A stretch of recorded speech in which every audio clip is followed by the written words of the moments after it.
হযরত মাওলানা শিহাবুদ্দিন সাহেব নাটোরি, হযরত মাওলানা শিহাবুদ্দিন সাহেব নাটোরি, মুহতামিম রওজাতুল উলুম মাদ্রাসা সিংড়া নাটোর। আমি হুজুরকে তার মূল্যবান নসিহত আমাদের মাঝখানে পেশ করার জন্য সুবিনা অনুরোধ করছি। আসসালামু আলাইকুম ওয়া রাহমাতুল্লাহি ওয়া বারাকাতুহু।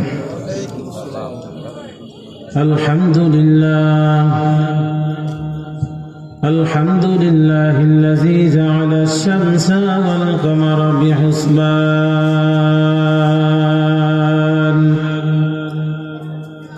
ওয়ান নাজমা ওয়াশ-শাজারা ইয়াসজুদান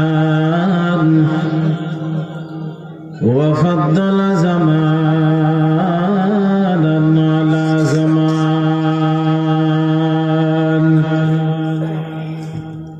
كما فضل مكانا على مكان وإنسانا على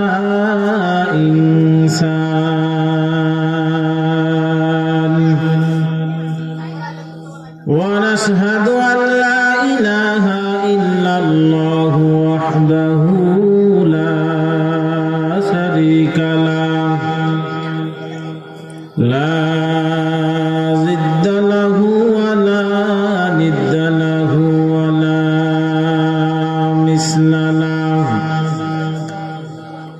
ونشهد أن سيدنا وسندنا وحبيبنا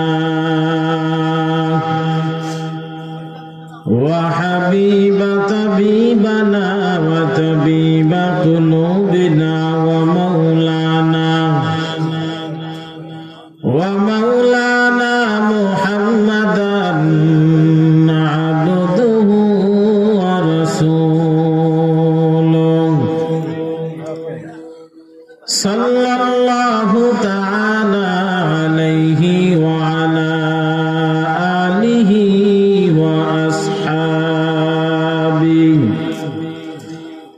وأصحابه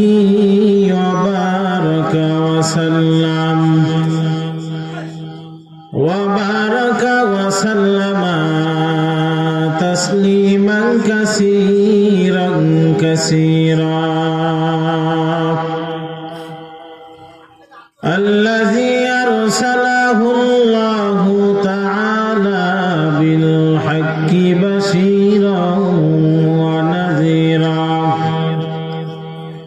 وداعيا إلى الله بإذنه وسراجا منيرا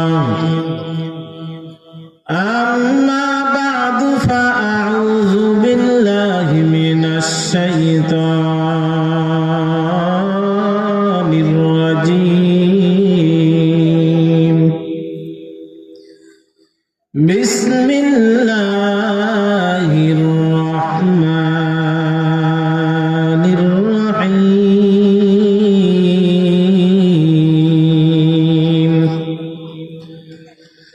يا أيها الذين آمنوا اتقوا الله حق تقاته ولا تموتن إلا وأنتم مسلمون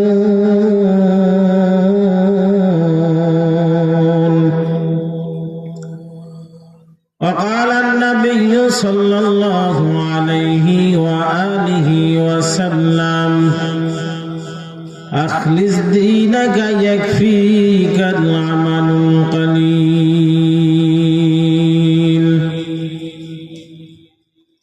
وقال النبي صلى الله عليه وآله وسلم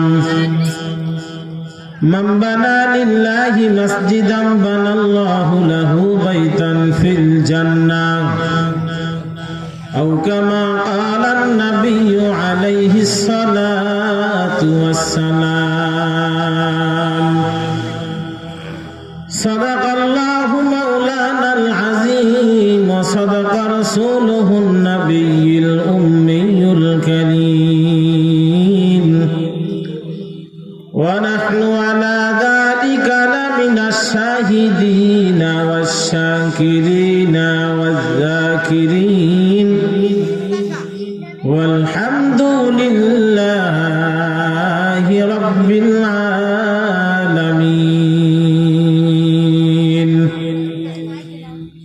سبحانك لا علم لنا إلا ما علمتنا إنك أنت العليم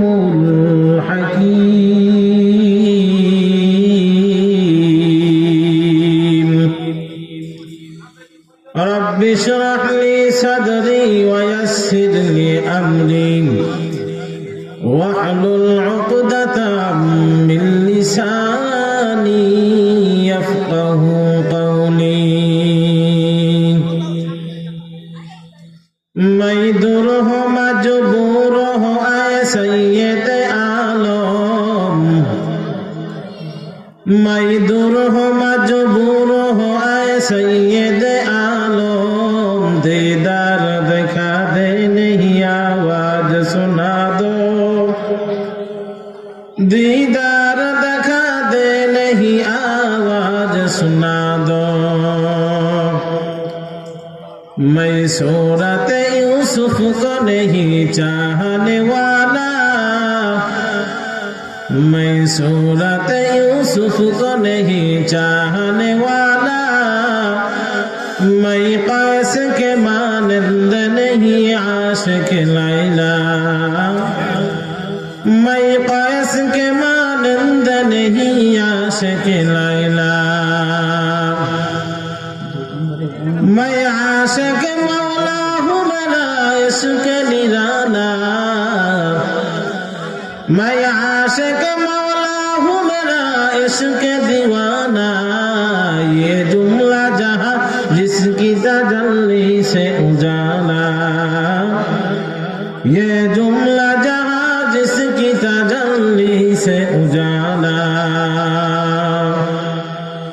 আলহামদুলিল্লাহ পশ্চিম কাশাভোগ সর্দার বাড়ি বাইতুল মামুজায় মসজিদ ও এলাকাবাসীর উদ্যোগে আয়োজিত আজকের মাহফিলের মুহতারাম সম্মানিত সভাপতি প্রধান অতিথি বিশেষ অতিথিবৃন্দ জাতির মাথার মুকুট আরাসাতুল আম্বিয়া হযরত উলামায়ে কেরাম দূর দূরান্ত থেকে আগত আল্লাহ পাকের জাকিরিন শাকিরিন মুহিব্বিন মুরব্বিন আইজাম আমার সমবয়সী যুবক বন্ধুগণ স্নেহের ছোট ভাই পর্দার অন্তরালে অবস্থানরত শ্রদ্ধেয় সম্মানিতা দ্বীনী মা ও বোনেরা দয়াময় রব্বুল আলামিনের দরবারে লক্ষ কোটি শুকর ও সুজুদ যে মহান রব্বুল আলামিনের ফিতনার জামানায় কোরআন ও সুন্নাহর ভিত্তিতে সহি তরিকায় 10 মায়ের 10 সন্তানকে এক হয়ে জুলে মিলে বসার তৌফিক যে মহান রব্বুল আলামিন দান করলেন সে মহান মুনিবের দরবারে কালিমাতুশ শুকর আদায় করি সকলেই বলি আলহামদুলিল্লাহ লক্ষ কোটি দরুদ সালাম বিশ্বের মানবতার মুক্তির দিশারি উম্মতের কান্ডার রহমতের ভান্ডার কিয়ামতের ময়দানে যে নবী তার উম্মতদেরকে পান করাবে হাউজে কাউসার যে রাসূল উম্মতের রাহবার যিনি সাইয়্যিদুল মুরসালিন রাহমাতুল লিল আলামিন শাফিয়ে আজম রাসূল আকরাম হাবিব কিবরিয়া আশরাফুল আম্বিয়া সাকিয়ে কাউসার আকায়ে নামদার মদিনা কা তাজদার आफ़ताब नबूवत फ़ख्र मौजूदत सय्यिदुल मखलूक़ात जनाब मुहम्मदुर रसूलुल्लाह सल्लल्लाहु अलैहि व आलिहि ওয়াসাল্লামের উপরে সর্বোপরি শুকর যাদের অক্লান্ত পরিশ্রমের মাধ্যমে আজকে এই সুন্দর আয়োজন লাইট মাইট প্যান্ডেলের ব্যবস্থাপনার মাধ্যমে সহযোগিতার হাত যারা বাড়িয়েছেন আল্লাহ রাব্বুল আলামিনের খিদমতের বিনিময় ইহকাল জীবনে শান্তি পরকাল জীবনে চিরমুক্তির ব্যবস্থা করেন আল্লাহুম্মা আমিন। আমি আপনাদের সামনে কোরআনে কারীম থেকে একখানা আয়াতে কারিমা তেলাওয়াত করেছি। রাসূল কারীম সাল্লাল্লাহু আলাইহি ওয়া আলিহি ওয়াসাল্লামের অসংখ্য হাদিসে মুবারাকার মধ্যে থেকে দুই জায়গা থেকে ছোট্ট দুইটা হাদিস আপনাদের সামনে পেশ করেছি। দয়াময় রব্বুল আলামিন যদি তৌফিক দান করেন, এই আয়াত এবং হাদিসের সমন্বয়ে কিছু কথা বলার চেষ্টা করব ইনশাআল্লাহ। আল্লাহ রাব্বুল আলামিন কোরআনে কারীমের ভিতরে বলেন, ইয়া আইয়ুহাল্লাযীনা আমানুত্তাকুল্লাহা হাক্কা তুকাতিহি ওয়া লা তামুতুন্না ইল্লা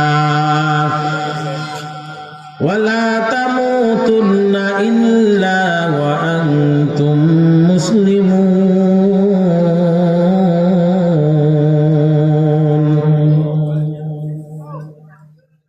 কিছুই বলবেন না, কি ব্যবহার কি?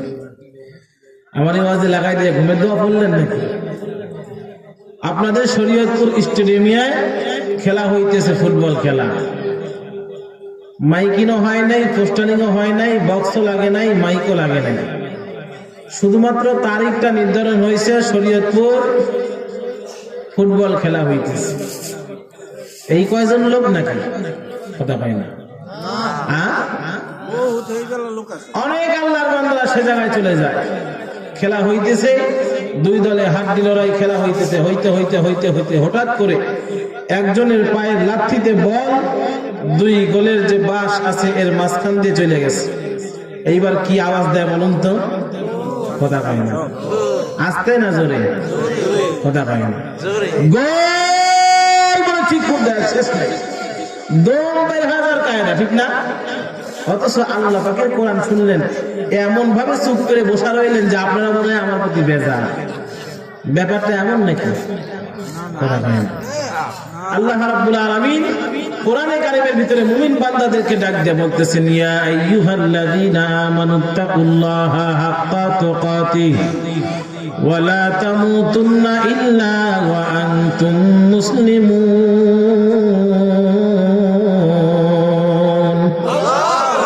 আরো জোরে বলেন আল্লাহু আকবার। কেন আল্লাহু আকবার বলবেন না? আপনাদের সামনে ছোট্ট একটা কথা আমি পেশ করি। আল্লাহু আকবার শব্দ লিখতে 4 4 8টা অক্ষর লাগে। জোরে বলেন কয়টা? কথা কয় না। 8টা অক্ষর লিখতে, আল্লাহু আকবার লিখতে 8টা অক্ষর লাগে। আল্লাহ জান্নাত বানাইছেন কয়টা জানেন না? 8টা। আল্লাহ ডাক দিয়ে বলে, উম্মতের বান্দা বান্দির দল, আমি আল্লাহ পাকের কোরআন শোনার পর দিলের ভিতর যদি তোমাদের আনন্দ লাগিয়া জবান থেকে বের হয়ে যায় আল্লাহু আকবার, আমি আল্লাহ বান্দার প্রতি খুশি হইয়া জান্নাতের 8টা দরজা খুলে দেই।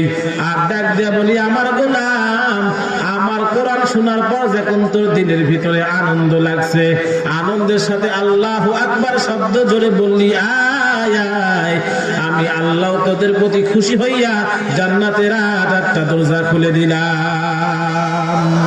কাদের কুদরত দারি বল কামাল, আনতা রব্বি আনতা হাসবি জুল জালাল, তুহি কাদের জলিলুল্লাহ জাহাদার, বাহার হালে তুহি মেরা নিগাহদার। আল্লাহু আকবার বললে খুশি হয় কে? কথা কয় না? আল্লাহু আকবার শব্দের অর্থ হলো আল্লাহ মহান, ঠিক কিনা ভাই? আল্লাহু আকবার শব্দের অর্থ হলো আল্লাহ মহান, আল্লাহ বড়। এই কথা বললে আমার মাওলা বড় খুশি হয়ে যায়। আর আল্লাহ যদি বান্দার প্রতি খুশি হয়ে যায়, কি পরিমাণ আল্লাহ ওই বান্দাকে দেয়। ছোট্ট একটা উদাহরণ আপনাদের সামনে পেশ করতেছি। মুসলমানদের যতগুলো বাদশা ছিল, এর ভিতরে একজন বাদশা ছিল বাদশা হারুনুর রশিদ। নাম শুনছেন আপনারা? বাদশা হারুনুর রশিদ একদিন বনভোজনে বের হয়েছে, অল্প কিছু টাকা পয়সা নিয়ে, তার মন্ত্রীদেরকে নিয়ে, মন্ত্রী পরিষদদেরকে নিয়ে বনভোজনে বের হয়েছে। রাস্তার ভিতরে গিয়ে দেখে ময়দানে একজন বৃদ্ধ মানুষ কোদাল দিয়ে কোবায় কোবায় খেজুর গাছের দানা লাগায়, খেজুরের দানা লাগায়। আমার ভাষা বুঝতেছেন? খেজুরের দানা লাগাইতেছে।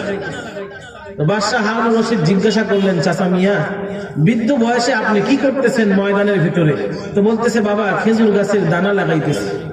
তো বাদশা হারুনুর রশিদ বললেন, চাচা মিয়া, দাড়ি মুস্ত সবই পাইকে গেছে, পা একটা কবরে চলে গেছে, এখন আপনি খেজুর গাছের দানা লাগান, এই খেজুর গাছ কবে বড় হবে আর খেজুরের পিঠা, খেজুরের রসের পিঠা কবে খাইবেন?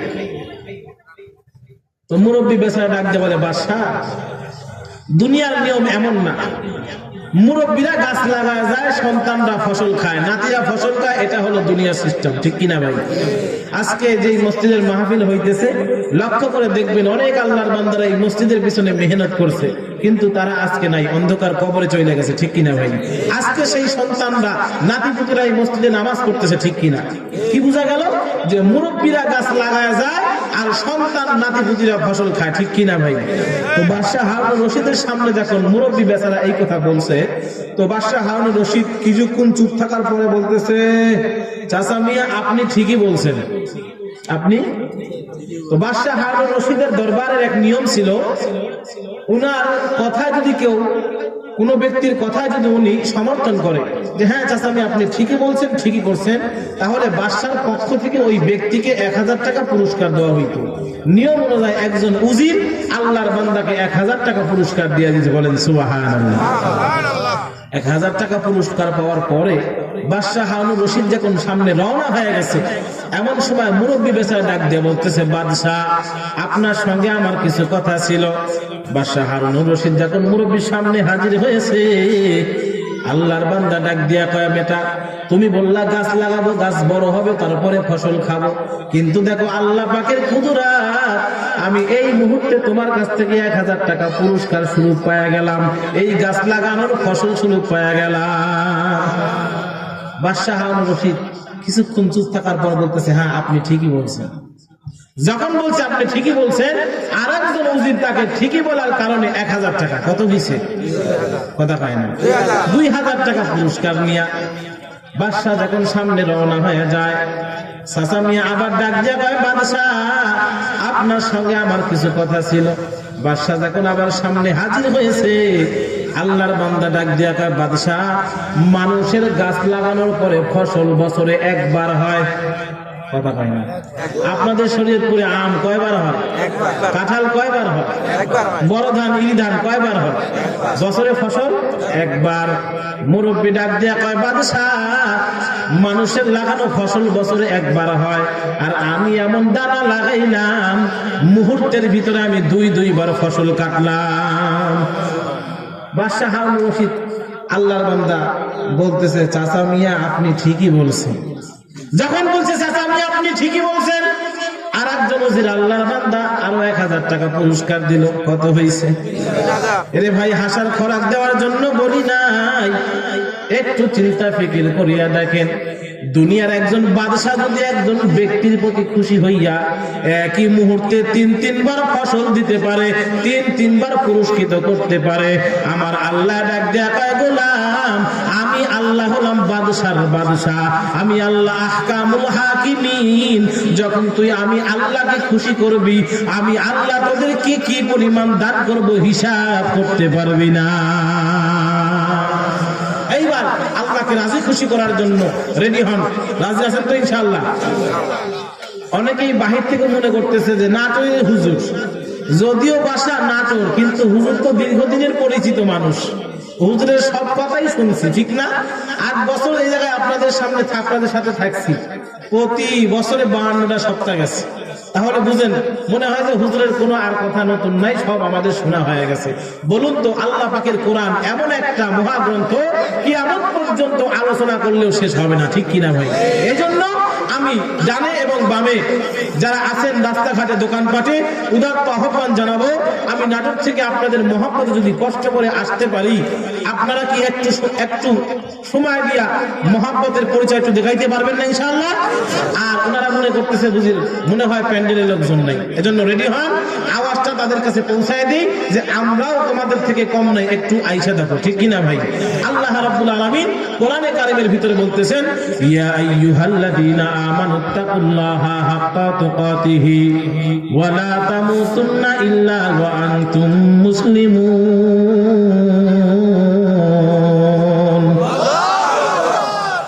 আল্লাহ রাব্বুল আলামিন ডাক দেয়া কয়, গোলাম, আমি আল্লাহ রাব্বুল আলামিন নির্দেশ করলাম, ইয়া আইয়ুহাল্লাযীনা আমানুত্তাকুল্লাহ, হে ঈমানদারগণ দল, হে ঈমানদারের দল, আমি আল্লাহ পাককে তোমরা ভয় করো, ভয় করার মতন ভয় করো।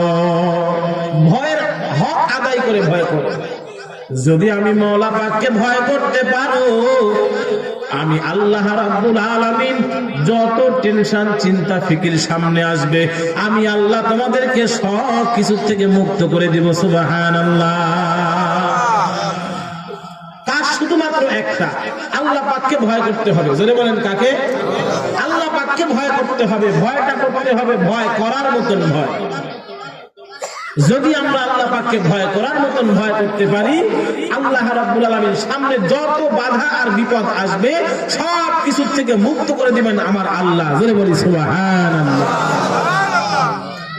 একজন আল্লাহর বান্দা রাসূলের মহব্বত আর আল্লাহ পাকের ভয় নিয়ে চলতেছে। যুবক একজন আল্লাহর বান্দা, এই আল্লাহর বান্দার অনেক টাকা পয়সা, কিন্তু দিলের ভিতরে রাসূলের মহব্বত। আল্লাহর বান্দা হজের সময় যখন হয়ে গেছে, এই আল্লাহর বান্দা তার বাসার থেকে মোটা তাজা একটা ঘোড়া নিয়ে আল্লাহর বান্দা রওনা হয়েছে হজের উদ্দেশ্যে। কিসের উদ্দেশ্যে ভাই? হজের উদ্দেশ্যে। এই আল্লাহর বান্দা ছিল তাবি। শরীয়তের ভাষায় তাবি তাদেরকে বলা হয়, সাহাবী তাদেরকে বলা হয় যারা আল্লাহ রাসূলকে ঈমানী অবস্থায় রাসূলকে দেখছে, তাদেরকে বলা হয় সাহাবী। কি বলা হয়? সাহাবী। আর যারা আল্লাহ রাসূলকে পায় নাই, আল্লাহ রাসূলের সাহাবায়ে কেরামদেরকে দেখছেন, পাইছেন, তাদেরকে বলা হয় তাবি।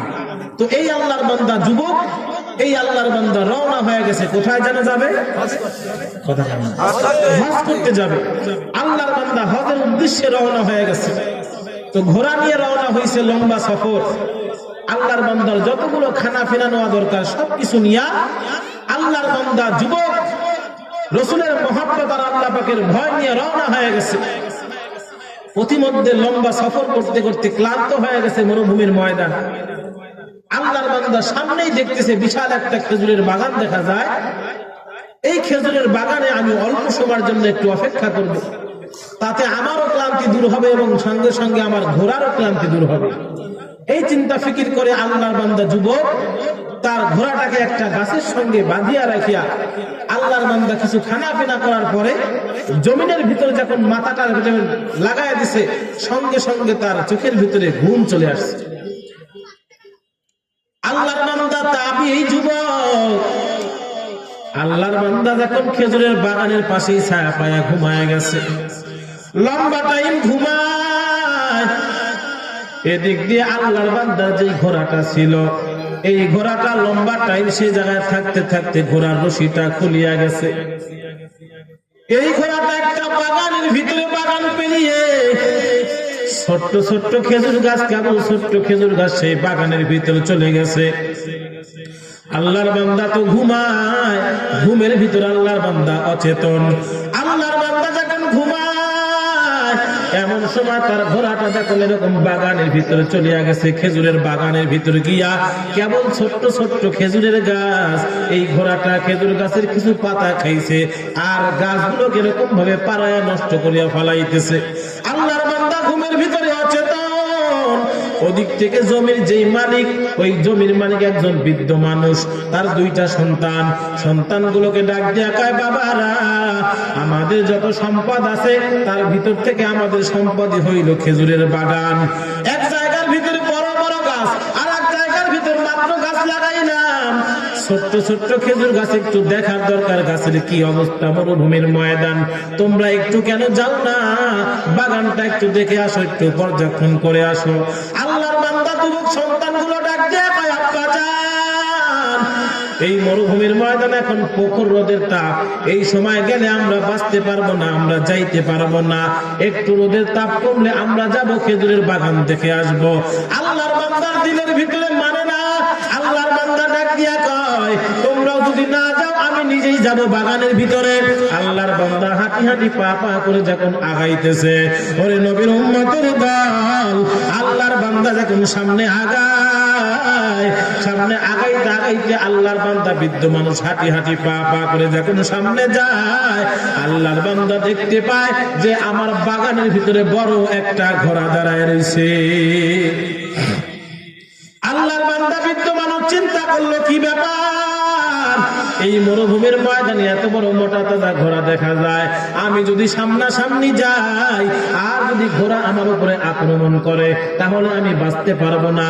এই জন্য বৃদ্ধ মানুষ দূর থেকে একটা বড় পাথর নিয়ে ওই ঘোড়ার দিকে ফিকে আমারছে, মারার উদ্দেশ্যে নয়, তারাই দেওয়ার উদ্দেশ্য, দৌড়ায় দেওয়ার উদ্দেশ্যে যে অন্য জায়গায় চলে যায়। আল্লাহর বান্দা বৃদ্ধ মানুষ পাথরটা নিয়ে যখন ফেকিয়া মারছে, বলে ঘোড়ার এমন একটা জায়গায় লাগছে, ওই পাথরটা লাগার সঙ্গে সঙ্গে অত বড় মোটা তাজা ঘোড়াটা ধরাশায়ী হয়ে জমিনে পড়ে গেছে, ঘোড়াটা মারা গেছে। আল্লাহর বান্দা বৃদ্ধ মানুষ ডাক দিয়ে কয়, আল্লাহ, মরুভূমির ময়দান কার জানি ঘোড়াটা মারিয়া ফালাইলাম, এত বড় সুন্দর ঘোড়া, এত বড় ঘোড়া কার জানি আমি অন্যায় ভাবে, কার জানি আমি এরকম ভাবে অন্যায় করে ফেলালাম। আল্লাহর বান্দা এই চিন্তায় চিন্তায় বৃদ্ধ আল্লাহর বান্দা ঘোড়ার পাশে দাঁড়ায় রয়েছে। আমরা হলে কি করতাম বলুন তো? কথা পাই না। মোটর সাইকেল চালাইতেছে, হঠাৎ করে মোটর সাইকেলের চাকার নিচে একটা মুরগি অথবা হাঁস হয়ে গেছে, হাঁসটা মারা গেছে। কি এখানে কোনো আল্লাহর বান্দা আছেন, আল্লাহর ওলি, যে মোটর সাইকেলটা থামায়া হাঁসটা কার তালাশ করে হাঁসের দামটা দিয়ে এরপরে গেছে? কথা পাই না। অবস্থা কেমন হয়? মুরগি মারছে রে, তাড়াতাড়ি করে পিক আপ মারে আর আরো দ্রুত গতিতে যায়, ঠিক কিনা ভাই? হয়তো আজকে তুমি এই জায়গা থেকে জোরে পিকআপ দিয়ে পালাইতে পারো, কিন্তু অন্যের একটা সম্পদ তুমি নষ্ট করে যে পালাইলা, আজকে হয়তো এই ময়দান থেকে তুমি পালাইতে পারো, আজকে এই রাস্তার থেকে পালাইতে পারো, কিন্তু আখিরাতের আদালতে মাপ পাওয়ার কোনো কায়দা নাই। এই জন্য মুসলমান ইমানদার আমাদের মুরব্বীদের থেকে আমাদেরকে শিক্ষা নিতে হবে। আমাদের ইমাম আবু হানিফা রাহমাতুল্লাহর নাম শুনছেন না আপনারা? আবু হানিফা রাহমাতুল্লাহি আলাইহি আল্লাহর বান্দা যখন রাস্তা দিয়ে রওনা হয়ে গেছে, মাথার ভিতরে পানির কলস, কিসের কলস? পানির কলস নিয়ে আল্লাহর বান্দা ইমাম আযম আবু হানিফা রওনা। হঠাৎ করে তার কিছু শাগরেদ ডাক দেয়া কয়, হুজুর, আমাদের একটা মাসআলার দরকার, এই মাসআলার প্রশ্নের জবাবটা একটু দিয়া যান। আল্লাহর বান্দা ইমাম আযম আবু হানিফা রাহমাতুল্লাহ আলাইহি মাথার কলসটাকে এরকম ভাবে হাঁটুর উপরে রাইখা বসে গেলেন জমিনের ভিতরে। শাগরিদরা ডাক দেয়া কয়, হুজুর, মাসলাটা জটিল একটা ব্যাপার, অনেক লম্বা সময় লাগিয়া যাবে, এই জন্য আপনি মাথার কলস কেন হাঁটুর ভিতরে রাখলেন, জমিনে কেন রাখেন না, আপনার কষ্ট হবে। আল্লাহর বান্দা ইমাম আযম আবু হানিফা রাহমাতুল্লাহ আলাইহি ডাক দিয়ে বলে, বাবারা, আমার মাথার ভিতর যে কলসটা ছিল পানির কলস, মাত্র পানি নিয়ে আসার কারণে কলসের তলাটা এখনো ভিজা। এখন যদি আমি এই জমিনের ভিতরে রাখি, যেহেতু এই জমিনের মালিক আমি না, আমি যখন কলসটাকে উঠায়া বাসার ভিতর নিয়ে চলে যাব, অন্যের কিছু জমিনের কিছু বালি কিছু ধুলা আমার ঘরের ভিতরে চলে যাবে। কিয়ামতের ময়দানে আখিরাতের আদালতে আল্লাহ ডাক দেয়া যদি বলে, ইমাম আযম, তোমাকে বড় ইমাম হিসাবে মানুষ মানতো, আর তুমি আজকে কি করলা? অন্যের জমিন থেকে কিছু ধুলা বালি তোমার বাসায় নিয়ে চলে আসলা। কিয়ামতের ময়দানে চোরের আদালতে আমাকে দাঁড়াইতে হবে। আমার যদিও দুনিয়ায় কষ্ট হয়, এই দুনিয়ার কষ্ট আমি সহ্য করতে পারবো, কিন্তু আখিরাতের আযাব আমি সহ্য করতে পারবো না।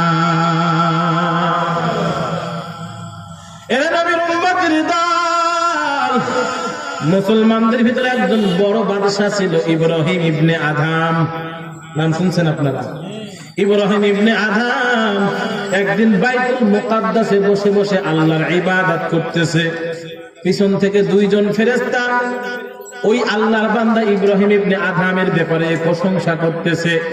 এক ফেরেশতা ডাক দিয়া কয়, আল্লাহর যে বান্দা বাইতুল মুকাদ্দাসের বারান্দায় ইবাদত করতেছে, আল্লাহর বান্দাকে চিনোনি? এক ফেরেশতা বলে, হ্যাঁ চিনি। তবে তুমি শুনিয়া নাও, এই আল্লাহর বান্দার দীর্ঘ 1 বছরের ইবাদত আল্লাহ আসমানে উঠায় না। কত বছরের? 1 বছরের ইবাদত আসমানে উঠে না। আল্লাহর বান্দা ইব্রাহিম ইবনে আদহাম ফেরেশতাদের আওয়াজ শুনতে পাইলেন ফেরেশতারা আলোচনা করতেছে, বলে কি ব্যাপার, কেন আল্লাহর বান্দার ইবাদত আল্লাহ আসমানে উঠায় না, কেন কবুল করে না? এক ফেরেশতা আর এক ফেরেশতাকে বলে, তুমি জানো না এই ইব্রাহিম ইবনে আদম গত বছর যে হজ করতে গিয়েছিল, হজ করতে গিয়া এক দোকান থেকে খুরমা খেজুর কিনছিল। খুরমা খেজুর কিনার বেলায় হঠাৎ করে ওই দোকান থেকে 2টা খেজুর জমিনে পড়ে যায়। আল্লাহর বান্দা ইব্রাহিম ইবনে আদম ওই 2টা খেজুর উঠায়া সে খায়া ফেলাইছে নিজের মনে করিয়া। মাপে নিতেছিল যখন নিজের খেজুর মনে করে খায়া ফেলাইছে। অন্যায় ভাবে অন্যের হক নষ্ট করার কারণে আল্লাহর বান্দার দীর্ঘ 1 বছরের ইবাদত আমার মাওলা কবুল করেন না। আমাদের অবস্থানটা কি বলেন? হ্যাঁ, কত লোকের যে কত সম্পদ আমরা অন্যায় ভাবে আত্মসাৎ করছি, খবর আছে নাকি? এরা নবীর উম্মতের দল। হকের ব্যাপারে যদি বলি তাহলে হক 2টা, একটা আল্লাহর হক, একটা বান্দার হক। নামাজ আপনি কাজা করছেন, রোজা আপনি রাখেন নাই, এটা আল্লাহ পাকের হক। আল্লাহ ইচ্ছা করলে আল্লাহ যেহেতু মহান আপনাকে মাফ করে দিতে পারে, কিন্তু বান্দার হক যদি মারিয়া খান, বান্দার দিল তো ছোট, যদি বান্দার দিলের ভিতরে কষ্ট থাকে তাহলে কিন্তু আখিরাতের আদালতে ওই আল্লাহর বান্দা যতক্ষণ পর্যন্ত মাফ করবে না ততক্ষণ পর্যন্ত আমাদের কোনো মাপের কায়দা নাই। এর নবীর উম্মতের দল ইব্রাহিম ইবনে আদম চিন্তা করলেন কি করা যায়। আল্লাহর বান্দা বাইতুল মুকাদ্দাস থেকে উঠিয়া আল্লাহর বান্দা 2টা খেজুরের মাপ নেওয়ার জন্য আল্লাহর বান্দা রওনা হয়ে গেলেন। এর নবীর উম্মতের দল আল্লাহর বান্দা রওনা হয়ে যখন চলতেছে তো চলতেছে, লম্বা পথ পেরিয়ে আল্লাহর বান্দা আগায়। 1 বছরের মাথায় ওই যুবক আল্লাহর বান্দা ইব্রাহিম ইবনে আদম যখন চলতেছে, ওই যে দোকানদার ছিল বৃদ্ধ মানুষ, খেজুরের দোকানদার, ওই দোকানদার 1 বছরের মাথায় আল্লাহর বান্দা দুনিয়া থেকে বিদায় নিয়ে চলে গেছে। ইব্রাহিম ইবনে আদম ওই মক্কার বাজারে গিয়া ওই জায়গা তালাশ করতেছে, কিন্তু দোকান পাওয়া যায়, কিন্তু দোকানদারের সেই মুরব্বিকে পাওয়া যায় না। আল্লাহর বান্দা শুধু দোকানের সামনে আপ ডাউন করতেছে, আসা যাওয়া করতেছে। হঠাৎ করে ওই দোকানের ভিতরে একজন যুবক বসা। ওই যুবক ডাক দিয়া কয়, চাচা মিয়া, আপনাকে দেখতেছি সেই কখন থেকে আপনি শুধু আপ ডাউন আসা যাওয়া করতেছেন আর আমার দোকানের দিকে তাকাইতেছেন, বলেন আপনার কি কোনো কিছুর দরকার নাকি? আল্লাহর বান্দা ইব্রাহিম ইবনে আদম ডাক দিয়া কয়, বাবা, এই দোকানের ভিতরে একজন আল্লাহর বান্দা বসতেন, মুরব্বী, বেচারা কোথায়? ওই বেচারাকে আমি তালাশ করতেছি। আল্লাহর বান্দা যুবক সন্তান ডাক দিয়া কয়, আব্বার কথাই না আপনি বলতেছেন, তবে শুনে নেন, আমার আব্বা কয়েক মাস আগে আল্লাহর বান্দা বিদায় হয়ে কবরে চলে গেছে। তবে আপনি বলেন, আমার আব্বার কাছে থেকে যদি আপনি কিছু পান, যেহেতু আমার বাবা ব্যবসা বাণিজ্য করত, যদি আমার বাবার কাছ থেকে কোনো টাকা পয়সা পান, আমার বাবা যদি আপনার কাছে ঋণ হয়ে থাকে তাহলে বলে দেন, আমি বাবার পক্ষ থেকে বাবার ঋণটা শোধ করে দিতে চাই। শুনতেছেন? আল্লাহর বান্দা ইব্রাহিম ইবনে আদম ডাক দিয়ে বলে, যুবক সন্তান, তোমার বাবাই আমার কাছ থেকে পায়, তোমার বাবার কাছ থেকে আমি পাই না। বলে কি হয়েছে বলেন? বলে গত বছর যে হজ করতে আসছিলাম, হজ করতে আইসা তোমার বাবার দোকান থেকে খেজুর ক্রয় করেছিলাম। খেজুর কেনার সময় 2টা খেজুর জমিনে পড়ে গিয়েছিল, আমি নিজের মনে করে আমার পকেটের ভিতরে আমি উঠাইয়া ফেলাইছিলাম, সেই খেজুর 2টা খাইয়া ফেলাইছি। আজকে 1 বছর গত হয়, আমার কোন ইবাদত আমার আল্লাহ কবুল করেন না। এই জন্য আমি লম্বা রাস্তা পেরে আসছি তোমার কাছে, তুমি আমাকে মাফ করে দাও। যদি তুমি মাফ না করো আমি আখিরাতের আদালতে ফাঁসিয়া যাব। আল্লাহর বান্দা যুবক ডাক দিয়া কয়, চাচা মিয়া, আমার বাবা ইন্তেকালের পর আমাদের এই যে ব্যবসা বাণিজ্য আব্বার ছিল, এটা সমান ভাগে আমরা 2 ভাই, এই 2 ভাগের সঙ্গে সমান ভাবে ভাগ বাটোয়ারা, ওয়ারিশ সূত্রে ভাগ বাটোয়ারা করা হয়ে গেছে। যেহেতু আপনি 2টা খেজুর খাইছেন, আমি হয়তো আপনাকে 1টা খেজুরের মাপ দিতে পারি, কিন্তু আর একটা খেজুরের মাপ দেওয়ার অধিকার আমার না। বাবার সম্পদ যেহেতু দুই ভাগে ভাগ হয়ে গেছে, দুইটা খেজুর আপনি খাইছেন, এই জন্য বাবার পক্ষ থেকে যেহেতু আমার যে সম্পদ ওর থেকে আমি একটা খেজুরের ঋণ আমি আপনাকে মাফ করে দিতে পারি, কিন্তু আমার আরেকজন ভাই আছে সেই মক্কায়, যদি আপনাকে মাফ নিতে হয় তাহলে মক্কার এরিয়ায় আপনাকে যাইতে হবে, সেই জায়গা থেকে আমার ভাইয়ের কাছ থেকে আমার বাবার খেজুরের এই মাপ নিতে হবে। এই জায়গায় দেখেন যুবক বলছিল যদি আমার আব্বার কাছ থেকে আপনি কিছু পান তাহলে আমাকে বলেন, আমি আব্বার পক্ষ থেকে আপনাকে শোধ করে দেব। আমরা কি বলি বলেন? আমরা বলি বাপে কি করছে না করছে এটা আমার দেখার দরকার নেই, ঠিক কিনা ভাই? আল্লাহর বান্দা ইব্রাহিম ইবনে আদম এইবার লম্বা রাস্তা পেরিয়ে মক্কার গলিতে গিয়া তালাশ করতেছে কোথায় সেই দোকান, যুবক সন্তান কোথায়, তালাশ করে আল্লাহর বান্দার কাছে গিয়া ডাক দিয়া কয়, ভাই তোমার বাবা ইন্তেকালের পর শুনছি তোমাদের দোকান দুই ভাগে ভাগ হয়ে গেছে, সম্পদ দুই ভাগে ভাগ হয়ে গেছে, তোমার বাবার কাছ থেকে আমি দুইটা খেজুর অন্যায় ভাবে উঠায় খাইছি, তোমার ভাই একটা খেজুরের মাপ দিয়ে দিছে, আর একটা খেজুরের মাপ তুমি না দিলে আমার উপায় নাই, আমি একটা মাত্র খেজুরের মাপ নেওয়ার জন্য লম্বা রাস্তা পেরিয়ে তোমার কাছে আসে, তুমি আমাকে মাফ করে দাও। এর নবীর উম্মতের দল আল্লাহর বান্দা ইব্রাহিম ইবনে আদম অনেক লম্বা রাস্তা পেরিয়ে মক্কা মদিনা পেরিয়ে যখন বাইতুল মুকাদ্দাসে আসিয়া আবার আল্লাহর বান্দা যখন ইবাদত শুরু করেছে, ওই পিছনে দুই ফেরেশতা আবার আলোচনা করতেছে আর বলতেছে, তোমরা জানোনি, তোমরা কি আল্লাহর বান্দাকে চিনো কিনা? এক ফেরেশতা আর এক ফেরেশতাকে ডাক দিয়া বলে, হ্যাঁ চিনি। বলে এই আল্লাহর বান্দা ইব্রাহিম ইবনে আদম, আল্লাহর বান্দা দুইটা খেজুরের মাপ নিয়েতে গিয়া এত পরিমাণ কষ্ট স্বীকার করেছে, আমার আল্লাহ বান্দার প্রতি খুশি হইয়া আল্লাহ ওই আল্লাহর বান্দার জিন্দেগির সব গুনাহ খাতাগুলো মাফ করে দিয়া বিগত 1 বছরের ইবাদত আমার আল্লাহ কবুল করে নিয়েছেন। সুবহানাল্লাহ। আল্লাহ আল্লাহ বলো না, দিল উজালা করো না, সবাই আল্লাহ আল্লাহ বলো না, দিল উজালা করো না, আল্লাহ সারা দো জাহানে শান্তি কেহ দিবে না, আল্লাহ সারা দো জাহানে শান্তি কেহ দিবে না, আল্লাহ আল্লাহ বলো না, দিল উজালা করো না, সবাই আল্লাহ আল্লাহ বলো না, জয় আল্লাহ আল্লাহ বলো না, দিল উজালা করো না। গান বাজনা শুনিয়া দিল গেছে নষ্ট হইয়া, গান বাজনা শুনিয়া দিল গেছে নষ্ট হইয়া, তাই তো তোমার খোদার ইবাদত করতে ভালো লাগে না, তাই তো তোমার খোদার ইবাদত করতে ভালো লাগে না, আল্লাহ আল্লাহ বলো না, দিল উজালা করো না, আল্লাহ আল্লাহ বলো না, দিল উজালা করো না। শান্তি যদি পেতে চাও খাঁটি মুমিন হয়ে যাও, শান্তি যদি পেতে চাও খাঁটি মুমিন হয়ে যাও, খাঁটি মুমিন হওয়া ছাড়া শান্তি কেহ পাইবা না, খাঁটি মুমিন হওয়া ছাড়া শান্তি কেহ পাইবা না, আল্লাহ আল্লাহ বলো না, দিল উজালা করো না, সবাই আল্লাহ আল্লাহ বলো না, দিল উজালা করো না। লিল্লাহি তাকবীর, নারে তাকবীর। সবাই আছেন তো ইনশাআল্লাহ? আল্লাহ রাব্বুল আলামিন আজকে আপনাদের আশা আর ভরসাকে কবুল আর মঞ্জুর করেন, সকলে বলি আল্লাহুম্মা আমিন। সবাই আলহামদুলিল্লাহ। খারাপ লাগতেছে? কথা বলেন, খারাপ লাগতেছে? তাহলে যারা আসে নাই তারা ঠকছে, ঠিক কিনা ভাই? যারা আসে নাই তারা ঠকছে না থাকে নাই? শেষ পর্যন্ত মাহফিলে থাকবেন তো ইনশাআল্লাহ? দেখি তো কারা কারা থাকবেন না।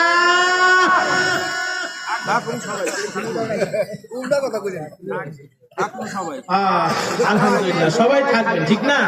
দিলের অবস্থান ঠিক আছে, সবাই থাকবেন, ওই উদ্দেশ্যে হাত উঠাইছেন, ঠিক না? মনে করছেন বুঝি সবাই কে কে থাকবে এই করলে হাত উঠেছে, ঠিক না? আলহামদুলিল্লাহ, সকলকে কবুল আর মঞ্জুর করুন, সকল বলি আল্লাহুম্মা আমিন। তো যেই কথা বলতেছিলাম, অন্যায় ভাবে আল্লাহর বান্দা ইব্রাহিম ইবনে আদহাম দুইটা খেজুরের মাপ নেওয়ার জন্য অন্যায়ের কারণে লম্বা রাস্তা পেরিয়ে সফর করে মাত্র দুইটা খেজুরের ক্ষমা নেওয়ার কারণে আল্লাহ পাক ওই বান্দার প্রতি এমন খুশি হয়ে গেছে। আল্লাহ বলেন, বান্দা তুই যখন পরের হকের ব্যাপারে, বান্দার হকের ব্যাপারে যখন তুই এত কষ্ট করছো, আমি আল্লাহ তোর প্রতি খুশি হয়ে গেলাম, তোর জিন্দগির সকল গুনাহ খাতাগুলো মাফ করে দিলাম। সুবহানাল্লাহ। তোর বিগত 1 বছরের ঝুলন্ত ইবাদত গুলোকে আমি আল্লাহ কবুল আর মঞ্জুর করলাম। সবাই বলি সুবহানাল্লাহ। এই জন্য ভাই, অন্যের সম্পদ অন্যায় ভাবে ভোগ করা যাবে না। আল্লাহর পয়গম্বর বলেন, অন্যায় ভাবে যদি অন্যের হক যদি তুমি ভক্ষণ করে থাকো, আর ওই রিজিক দ্বারা, ওই নিয়ামত দ্বারা, ওই খাদ্য দ্বারা যদি তোমার রক্ত মাংস শরীরের ভিতরে হয়, তাহলে এই শরীর জান্নাতে যাবে না।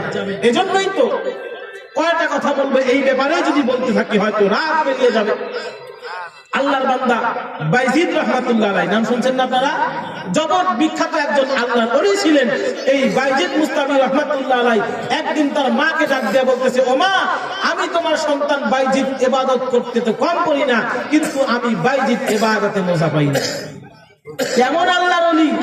সেই আল্লাহর ওলি বলতেছে, আমি বাইজিদ ইবাদত তো করি বটে, কিন্তু আমি ইবাদতে মজা পাই না। দুনিয়ার সকল মানুষ আমাকে বড় আল্লাহর ওলি, বড় আলেম হিসেবে জানে, কিন্তু মা, আমি যে আল্লাহর ইবাদত করি, এই আল্লাহর ইবাদতের ভিতরে মজা পাই না। ও মা, তুমি বলো তো দেখি, তুমি কি আমারে পেটে নিয়ে অন্যের কোনো সম্পদ খাইছো কিনা? দেখছেন অবস্থা। মায়ের কাছে বলতেছে, কেমন আল্লাহর ওলি? মায়ের কাছে সন্তান হয়ে বলতেছে, মা, তুমি কি অন্যায় ভাবে কারো সম্পদ খাইছো কিনা? আল্লাহর বান্দি ডাক দিয়ে বলে, বাইজিদ, এটা তুমি কেমন কথা বললা? আমি আল্লাহর বান্দি, তোমাকে আল্লাহর ওলি বানানোর জন্য সেই ছোট থেকে না মেহনত করতেছে, ঠিক কিনা ভাই বলেন? এরা নবীর উম্মতের দল। দেখবেন যে আল্লাহর বান্দা দিনদার নেককার মুত্তাকিন হয়, বুঝতে হবে মায়ের বাবার শিক্ষা আছে না না। মা বাবার শিক্ষা যদি থাকে, তাহলে সেই সন্তান যদি দ্বীনি শিক্ষায় শিক্ষিত হয়, মা বাবা, সন্তানও দ্বীনি শিক্ষায় শিক্ষিত হয়, ঠিক কিনা বলে? ইংলিশ মিডিয়ামে একজন আল্লাহর বান্দা টিচার হঠাৎ করে একদিন স্কুলের ভিতরে জিজ্ঞাসা করতেছে, ছাত্রদেরকে ডাক দিয়ে বলতেছে, এই তোমরা কে কি হইতে চাও? তো একজন বলতেছে, আমি ইঞ্জিনিয়ার হইতে চাই, আমি প্রফেসর হইতে চাই। এমনি ভাবে যখন জিজ্ঞাসা চলতেছিল, হঠাৎ করে এক আল্লাহর বান্দা যুবক সন্তান স্কুলের ছাত্র বলতেছে, স্যার, আমি সাহাবী হইতে চাই। কি হইতে চাই? কথা বলে, সাহাবী। আল্লাহর বান্দা চিন্তা করলেন, কি ব্যাপার, এটা কোন ডিগ্রির নাম? আমরা তো জানি স্কুলে লেখাপড়া করলে মাস্টার হইতে পারে, ডাক্তার হইতে পারে, ব্যারিস্টার হইতে পারে, ইঞ্জিনিয়ার হইতে পারে, তো সাহাবী এটা কোন ডিগ্রির নাম? আল্লাহর বান্দা বলেন, বাবা, আমি তোমার বাসা তোমার আব্বুর সঙ্গে একটু কথা বলতে চাই, কোন ডিগ্রির নাম? সাহাবী। তখন আল্লাহর বান্দা বলতেছে, সাহাবী আপনারা এখন তালাশ করে পাবেন না, রাসূলের জামানা 1400 বছর আগে এটা চলে গেছে, যারা ছিল সাহাবায়ে কেরাম। তখন মাস্টার ডাক দিয়ে বলতেছে, বেটা, দুনিয়ার মানুষ আজকে দুনিয়ায় বসবাস করে, 2024 সালে বসবাস করে, আর 40 সালে স্বপ্ন দেখে। কথা কি আপনারা বুঝেন না কথা নাকি? 2024 সালে থাকে আর 40 সালের স্বপ্ন দেখে। যেই সময় মানুষ সামনে আগে বাড়ার চিন্তা ফিকির করে, সেই সময় তুমি 1400 বছর পিছনে কেন যাইতেছো? সাহাবী কোন ডিগ্রির নাম তোমার বাবার কাছ থেকে আমি শুনবো। আল্লাহর বান্দা ইংলিশ মিডিয়ামের সেই টিচার এইবার চলে গেলেন তার মার বাবার কাছে। বাবার কাছে গিয়া বলতেছে, ভাই, আমি যখন গতকাল জিজ্ঞাসা করতেছিলাম আমার সকল ছাত্রদেরকে, অনেকেই তো অনেক কিছুই হইতে চায়, কিন্তু আপনার সন্তান সাহাবী হইতে চায়, বলেন সাহাবী কোন ডিগ্রির নাম? আরো শিখলো বা কোথার থেকে? 1400 বছর আগের পিছনের পুরানো সেই কথা। আল্লাহর বান্দা বলতেছে, হুজুর, ব্যাপারটা এমন না। টিচারকে বলতেছে, শোনেন, আমাদের ঘরের ভিতরে সাহাবায়ে কেরামের জীবনী ফাজাইলে আমল তালিম হয়, এশার নামাজের পরে তালিম হয়, আসর নামাজের পরে তালিম হয়। আমাদের ঘরের ভিতরে তালিম হওয়ার কারণে শুনছে সাহাবায়ে কেরামের সুন্দর জীবন আদর্শ। এই জন্য আল্লাহর বান্দার দিনের ভিতরে গাইথা গেছে, সাহাবায়ে কেরামের জিন্দেগি যদি এত সুন্দর হয়ে থাকে, তাহলে ডাক্তার মাস্টার হয়ে লাভ নাই, ইঞ্জিনিয়ার আর প্রফেসর হয়ে লাভ নাই, আমি সাহাবী হইতে চাই। যেই কথা বলতেছিলাম যে আল্লাহর বান্দারা যদি কি থাকে, মা যদি দিনদার থাকে, বাবা যদি দিনদার থাকে, সন্তানও দিনদার হয় কি হয় না? মা জগৎ বিখ্যাত একজন আল্লাহ ওলির মা, বাইজিদ এর মা, সেই বাইজিদ মায়ের কাছে প্রশ্ন করতেছে, মা, আমি বাইজিদ দীর্ঘদিন পর্যন্ত ইবাদত করি, কিন্তু আমি ইবাদতে কোনো মজা পাই না। বলো গো মা, আমাকে পেটের ভিতর রাখার পর তুমি অন্যায় ভাবে কারো কিছু খাইছো কিনা? আল্লাহর বান্দি ডাক দেয়া কয়, বাইজিদ, অনেকদিন আগের কথা হয়তো আমার মনে নাই, তবে আমি চিন্তা ফিকির করতে থাকি। আল্লাহর বান্দি আল্লাহর কাছে ডাক দিয়া কয়, মালিক যদি আমার কোনো কিছু ভুল হয়ে থাকে তুমি আমাকে প্রকাশ করে দাও, যেন আমি দুনিয়ার মানুষের কাছ থেকে ক্ষমা নিতে পারি। বাইজির আল্লাহর বান্দা আবার ইবাদতে মশগুল। হঠাৎ করে আল্লাহর বান্দির দিলের ভিতরে চলে আসছে, ডাক দিয়ে কয়, বাইজিদ আমার মনে পড়েছে তুমি যখন আমার পেটের ভিতরে বাইজিদ, ওই সময় তোমার বুড়া মা আমার দাদি শাশুড়ি ছাদের ভিতরে তেঁতুল লাড়িয়া দিয়েছিল, রোদে তেঁতুল। দেখবেন মহিলা মা বোনদের পেটে যখন সন্তান আসে তখন টক খাওয়ার একটু আগ্রহ জমে কি জমে না? আল্লাহর বান্দি বাইজিদের মা ডাক দেয়া কয়, বাইজিদ তুমি যখন আমার পেটের ভিতরে ছিলা তখন আমার দাদি শাশুড়ি অর্থাৎ তোমার বুড়া মা, বুঝেন তো, আমার বুড়া মা, তোমার বুড়া মা আমার দাদি শাশুড়ি ছাদের ভিতরে তেঁতুল লাড়িয়া দিছিল, ওই জায়গা থেকে আমি একটা তেঁতুলের 3টা দানা উঠায় খাইছিলাম। ও বাইজিদ তুমি বলো ওই 3টা তেঁতুলের 3টা দানার ক্ষমাও কি আমার লওয়া লাগবে কিনা? এই জন্য হয়তো তুমি এই ইবাদতে মজা পাও না, ব্যাপারটা এমন কিনা? আল্লাহ বান্দা ডাক দিয়া কয়, মা ওই একটা তেঁতুলের 3টা দানা কেন? একটা দানার যদি 3 ভাগের 1 ভাগ খায়ও থাকো ওটার জন্য তোমাকে মাপ নিতে হবে। বলে তুমি এখন যুবক, আল্লাহর ওলি বড় জগৎ বিখ্যাত আলেমে দ্বীন, এখন তো তোমার বুড়া মাকে পাওয়া যাবে না, দাদি শাশুড়িকে আমি পাবো না, সে তো মৃত্যুবরণ করেছে।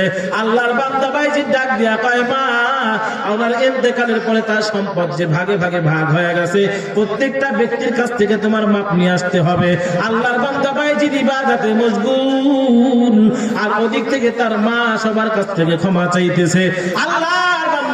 আল্লাহর বান্দি সবার কাছ থেকে যখন ক্ষমা নিয়েছে, বাইজিদ ডাক দিয়া কয়, মা আমার দিল কেমন জানি বলতেছে আমি যে ইবাদত করতেছি আমার দিল প্রশান্তি লাভ করে। সুবহানাল্লাহ। এজন্য অন্যায় ভাবে কারো কোনো সম্পদ লুণ্ঠন করা যাবে না।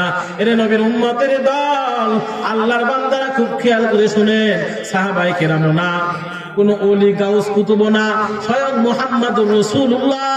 আল্লাহ রাব্বুল আলামিন যার জিন্দেগীর সকল গুনাহ খাতাগুলো maaf করে দিয়েছে। আল্লাহ নবী বিশ্ব নবী হঠাৎ করে একদিন তার গায়ের ভিতরে ভীষণ জ্বর, আল্লাহর বান্দা জ্বরের কারণে কাঁপতেছে। আল্লাহর বান্দা একজন সাহাবীকে ডাক দিয়া বলে, ও আল্লাহর বান্দা ফজল, তাড়াতাড়ি করে আমাকে সাহাবায়ে কেরামদেরকে হাজির করে দাও, মনে হয় আমি বেশিক্ষণ বাঁচবো না। আজকে আমার জ্বরের কারণে যেই পরিমাণ কষ্ট হয়, ফজল সকল সাহাবায়ে কেরামদেরকে একত্র করো, মনে হয় আমি আল্লাহর বান্দা বেশিক্ষণ বাঁচবো না, আমার দিন বলতেছে আমি বাঁচবো না। এরে ফজল আমার সকল সাহাবায়ে কেরামদেরকে জমা করে দাও, আমি সকল সাহাবায়ে কেরামের কাছ থেকে আমি মাপ চাইতে চাই, যদি আমার সাহাবায়ে কেরাম আমার কাছ থেকে কিছু পায় তারা যেন আমাকে মাফ করে দেয়, তারা যেন আমার কাছ থেকে সকল দিনগুলো শোধ করে নেয়। আল্লাহর বান্দা ফজল ডাক দিয়ে বলে, পয়গম্বর তাহলে চলেন বাহিরে চলেন। সকল সাহাবায়ে কেরাম যে জায়গার ভিতরে আল্লাহর পয়গম্বর মুহাম্মদুর রাসূলুল্লাহ সামনে হাজির হয়ে গেল, সাহাবায়ে কেরামদেরকে ডাক দিয়ে বলে, সাহাবীরা আজকে আমি তোমাদেরকে কেন একত্রিত করলাম তোমরা কি তা জানো? আল্লাহর বান্দা সাহাবায়ে কেরাম ডাক দিয়ে বলে, পয়গম্বর গায়েবের মালিক তো শুধুমাত্র আল্লাহ, আল্লাহ ছাড়া আমরা কোনো কিছুই জানি না, আপনি জানেন আর আল্লাহ পাক রব্বুল আলামিন ভালো জানে, হঠাৎ করে কেন আপনি আমাদের সকলকে একত্রিত হইতে বললেন? আল্লাহর বান্দা পয়গম্বর ডাক দেয়া কয়, ও ফজল জানায় দাও আমি এই জায়গায় সাহাবায়ে কেরামদেরকে কেন একত্রিত করলাম? আল্লাহর পয়গম্বর ডাক দেয়া কয়, সাহাবায়ে কেরাম আমার শরীরের ভিতরে যেই পরিমাণ জ্বর বইতেছে মনে হয় আমি তোমাদের সামনে বেশিক্ষণ থাকবো না, আমার বড় ভয় হয় যদি আমি মারা যাই আর অন্যায় যদি কারো কাছ থেকে যদি আমি মাপ না নিয়ে যাই, যদি কারো অন্যায় করে থাকি তাহলে আমার মাপ পাওয়ার মতন কোনো কায়দা নাই। আল্লাহর পয়গম্বর মুহাম্মদুর রাসূলুল্লাহ এই কথা বলতেছে, সাহাবায়ে কেরাম কান্নায় বিভোর, ডাক দিয়ে বলে, পয়গম্বর এটা কেমন কথা বললেন গো পয়গম্বর, আমরা আপনাকে জানে সেই তো বেশি মহব্বত করি। ও গো পয়গম্বর আপনি আপনি যদি আমাদের সামনে না থাকেন আমরা কি নিয়ে থাকবো, আমরা কি নিয়ে বাঁচবো? ওগো পয়গম্বর, আপনি যখন আমাদের সামনে থাকেন, 3 দিনের অনাহারে থাকলেও আপনার চেহারার দিকে তাকাইলে আল্লাহ রাব্বুল আলামিন সব ক্ষুধা তৃষ্ণা দূর করে দেয়। হাজারো ঘটনা সাহাবায়ে কেরামের জিন্দেগিতে আল্লাহর বান্দারা না খায় কষ্ট করে, কিন্তু পয়গম্বরের সামনে যখন চলে আসে আল্লাহর পয়গম্বরের এত সুন্দর সুদর্শন চেহারা, সাহাবায়ে কেরাম দেখা মাত্র আল্লাহ পাক ওই সাহাবায়ে কেরামের দিলের ভিতর থেকে সকল ক্ষুধা তৃষ্ণা দূর করে দেয় আমার আল্লাহ। এই জন্যই তো আম্মা জান আয়েশা বলছিল, ও আল্লাহর বান্দারা তোমরা শুনিয়া নাও, ইউসুফ পয়গম্বরকে যখন জেল থেকে বাহির করতেছিল তখন অনেক আল্লাহর বান্দীরা, মিশরের আল্লাহর বান্দীরা ফল কাটতে গিয়া হাত কাটছিল। তোমরা যদি আমার পয়গম্বরকে দেখতা, আল্লাহর বান্দারা শুধু ফল নয় কলিজা কাটিয়াও দিতা, ত্যাগ করতে পারতা না। এত সুদর্শন ছিল আমার পয়গম্বর। এর নবীর উম্মতের দল, সেই দিন কিতাবের ভিতরে দেখলাম আল্লাহর পয়গম্বর দিনের দাওয়াত নিয়া সেই পবিত্র মোবারক, সেই পবিত্র চেহারা নিয়া যখন আল্লাহর পয়গম্বর দিনের দাওয়াত দেওয়ার জন্য বের হইছে, কাফেররা আল্লাহর পয়গম্বরকে কম কষ্ট দেয় নাই। মক্কার অলিতে গলিতে আল্লাহর পয়গম্বরকে কষ্ট দিয়েছে। আল্লাহর পয়গম্বর বলছেন, না না, এই মক্কার এলাকার মানুষ বুঝি ঈমান আনবে না, আমাকে শুধুই কষ্ট দিবে। আল্লাহর পয়গম্বর দিনের ভিতরে বড় আশা আর আকাঙ্ক্ষা নিয়া আল্লাহর পয়গম্বর চলে গেলেন তায়েফে। আল্লাহর পয়গম্বরের দিনের ভিতরে বড় তামান্না, যদি আমি তায়েফের ভিতরে যাই তাহলে হয়তো তায়েফের মানুষগুলো আমার প্রতি ঈমান আনবে, আল্লাহকে এক বলিয়া জানবে। ওরে নবীর উম্মতের দল, আল্লাহর পয়গম্বর যখন তায়েফের বাজারের ভিতরে ঢুকেছে, আল্লাহর পয়গম্বর যখন তায়েফের বাজারে ঢুকে, মক্কার কাফেররা বাজারের চতুর্দিকে দুষ্টু ছেলেদেরকে নিযুক্ত করে দিয়েছে। মদিনা মক্কা থেকে আব্দুল্লাহর সন্তান মুহাম্মদ, সে পাগল ভেসে আসছে আমাদের ধর্মের বলি দেওয়ার জন্য, আমাদের ধর্মে চুনকালি দেওয়ার জন্য। তোমরা যেথায় পাইবা তার মাথার ভিতরে পাথরের বৃষ্টি বর্ষণ করবা। আল্লাহর পয়গম্বর তায়েফের বাজার দিয়ে যখন রওনা, আল্লাহর বান্দা আল্লাহর পয়গম্বর মুহাম্মদুর রাসূলুল্লাহ ওই সুন্দর চেহারা নিয়ে যখন তায়েফের বাজার দিয়ে রওনা, দুষ্টু সন্তানরা এমন ভাবে পাথর নিক্ষেপ শুরু করে দিয়েছে, আল্লাহর পয়গম্বর ক্ষত বিক্ষত হয়ে গেছে, বলে মাথার রক্তগুলো ফিনকি দিয়া পড়ে ঝরঝর করে জমিন ভিজিয়া যায়, আল্লাহর পয়গম্বরের জুতা মুবারক আটকায়া যায়। ফেরেশতা ডাকতে বলে, পয়গম্বর একটু বার আপনি আমাদেরকে নির্দেশ করেন, আমরা পাহাড় চাপা দিয়া তায়েফের সকল কাফেরদেরকে ধ্বংস করে দিব, আর এই পুরা পাহাড়গুলোকে স্বর্ণ বানায় দিব, আপনার কোনো কষ্ট হবে না। আল্লাহর পয়গম্বর ডাক দিয়া কয়, না না, যদি আজকে তাদেরকে ধ্বংস করে দাও তাহলে আমি কার কাছে দিনের দাওয়াত নিয়ে ঘুরবো বারে বারে দাঁড়ে দাঁড়ে? হয়তো আজকে তারা ঈমান আনে না, কিন্তু এদের সন্তান সন্ততিরা অবশ্যই ঈমান আনবে। এরা নবীর উম্মতের দল।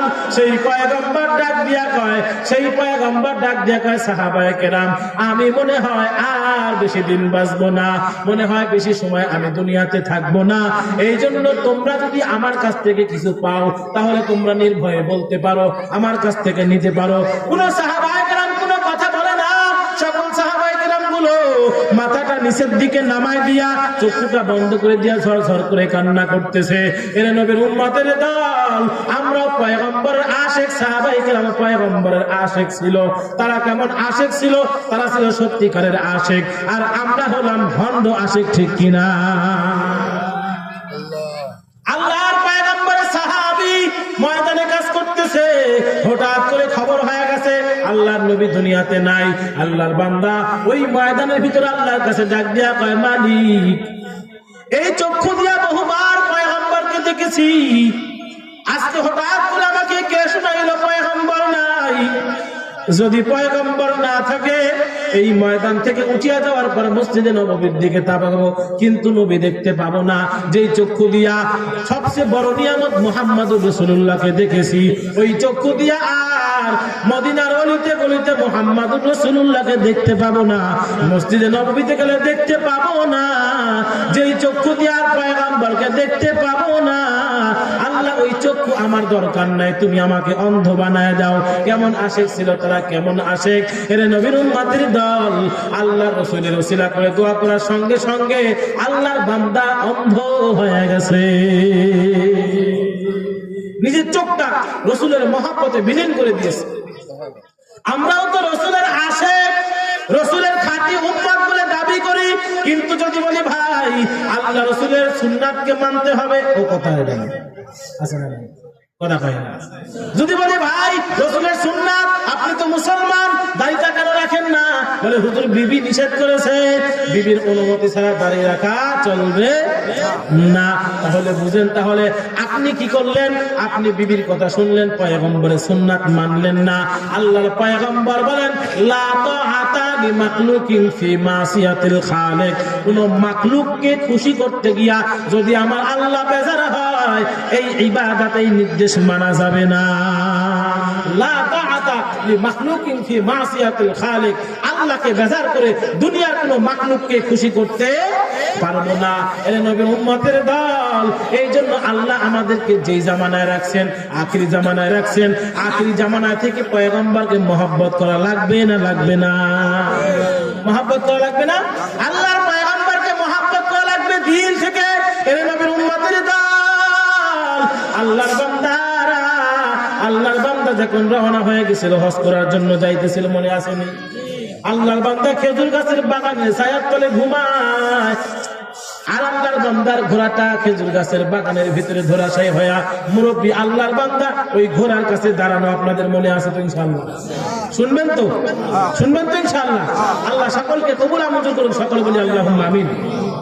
যেই কথা বলতেছিলাম, আল্লাহর পয়গম্বর যখন বললেন সাহাবায়ে কেরাম, যদি তোমরা আমার কাছ থেকে কিছু পাও তাহলে চায় নিয়ে নাও, নির্ভয়ে নিয়ে নাও, কোনো অসুবিধা নাই। আল্লাহর পয়গম্বর একজন সাহাবী ডাক দিয়ে বলে, পয়গম্বর আমি আপনার কাছ থেকে 3 দিরহাম পাবো। কয় দিরহাম? তাহলে বোঝা গেল আল্লাহর পয়গম্বরও হালাত বরাত করতেন না? করতেন না? আজকে আমাদের ভিতরে হালাত বরাত আছে নাকি ভাই? না না, হালাত বরাত আমাদের কাছে নাই। কেন? বলে যে হালাত নেয়, টাকাটা নেওয়ার পরে তাকে আর খুঁজে পাওয়া যায় না। যে আল্লাহর বান্দা বলে এখন টাকা দাও, আগামী শুক্রবার টাকা দিব, সেই শুক্রবার যায়, লাল শুক্রবার যায়, কালো শুক্রবার যায়, বছর চলে যায়, শুক্রবার তার আসে না। আসে না? নাই।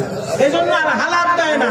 হালাত বরাত শেষ হয়ে গেছে, এখন হালাত বরাত দেওয়ার বিপরীতে আসছে সুদ। আছে না? নাই। আল্লাহর পয়গম্বর অথচ বলতেছেন যে তোমরা দান করা সেই তো যদি তোমরা অন্যকে হালাত দাও, বিপদে পড়লে আল্লাহ পাক আরো বেশি নেকি দান করেন। আল্লাহর বান্দা ডাকতে বলে, পয়গম্বর আপনার কাছ থেকে আমি 3 দিরহাম পাবো। বলে কিভাবে পাবে? আমার তো মনে নাই। খুব খেয়াল করে শুনেন, আল্লাহর বান্দা পয়গম্বর ডাক দিয়ে বলে, সাহাবী আমার মনে নাই।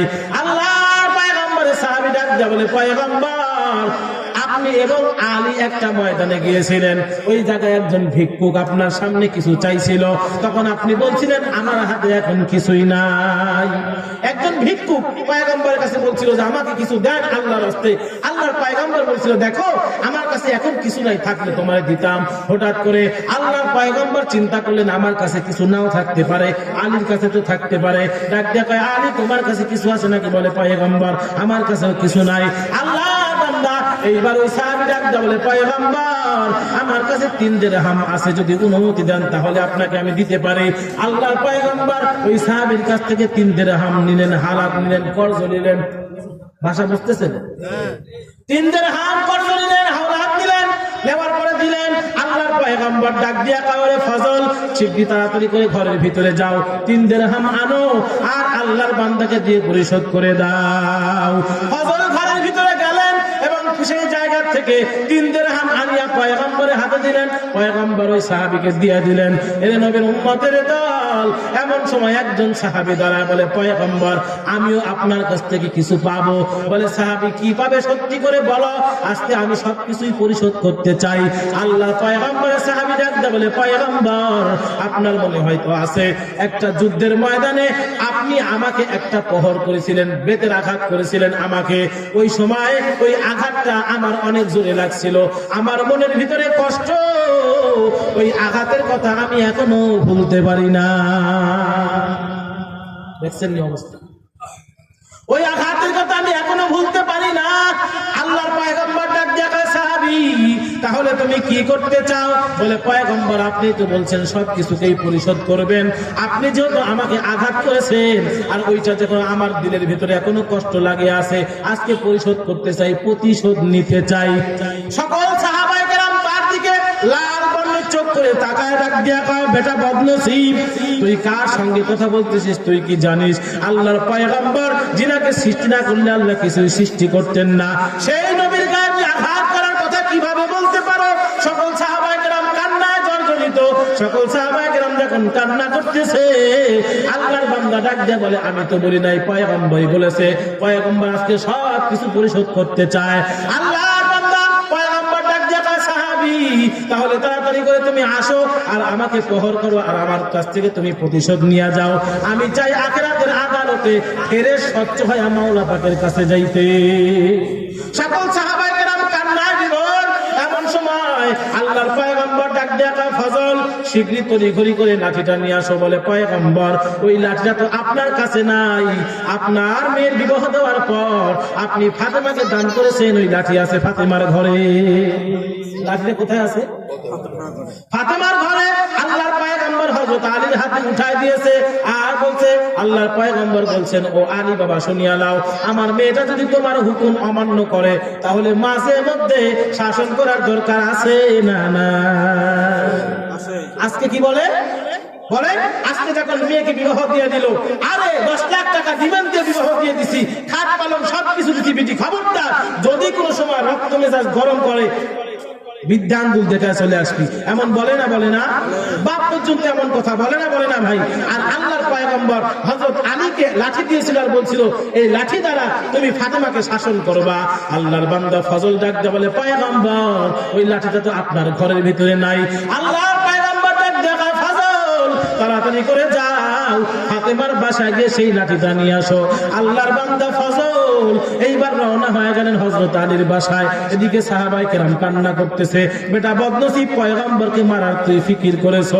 লাঠি নেওয়ার জন্য ফজল যখন রওনা, আল্লাহর বান্দা লাঠিটা যখন নিতে গেল ফাতেমার কাছে, ফাতেমা ডাক দিয়া বলে, কি হইছে?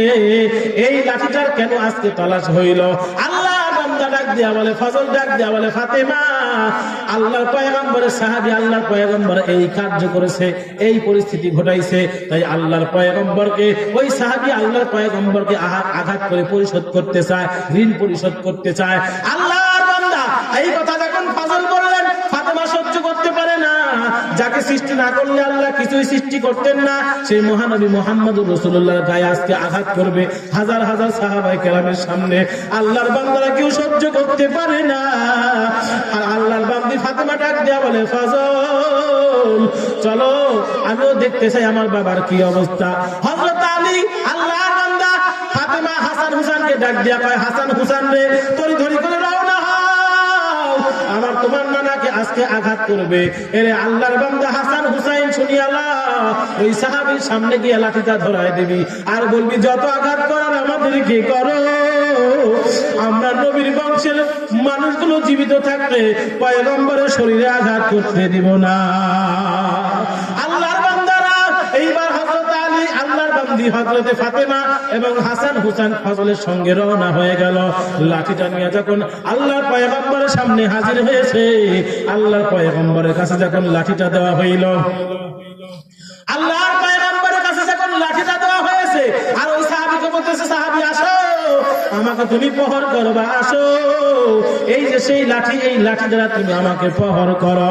আল্লাহর বান্দারা সাইড থেকে সকল সাহাবায়ে কেরাম যখন রাস্তা করে দিল, আল্লাহর বান্দা হাঁটি হাঁটি পা পা করে আসার পর ওই সাহাবী ডাক দিয়ে বলে, পয়গম্বর আপনি যখন আমাকে আঘাত করেছিলেন আমার শরীরে কোনো ধরনের পোশাক ছিল না। যুদ্ধের ময়দানে থাকার কারণে আমার শরীরের ভিতরে কোনো ধরনের কোনো পোশাক ছিল না। এই জন্য পয়গম্বর আমি কি বলতে চাইতেছি আপনার হয়তো বুঝার বাকি নাই। আল্লাহর পয়গম্বর এইবার তার শরীরের কাপড়গুলো যখন খুলতে শুরু করেছে, সকল সাহাবায়ে কেরাম কান্না করতেছে আর ডাক দিয়ে কয়, কেমন আজকে অবস্থান ঘটাইলা? আজকে যদি সাহাবায়ে কেরাম আমাদের কলিজাটা ছিঁড়ে দেওয়া লাগে, আমরা সাহাবায়ে কেরাম কলিজা ছিঁড়ে দিতে রাজি। বেকুব তুই পয়গম্বরের শরীরের ভিতরে আঘাত করিও না।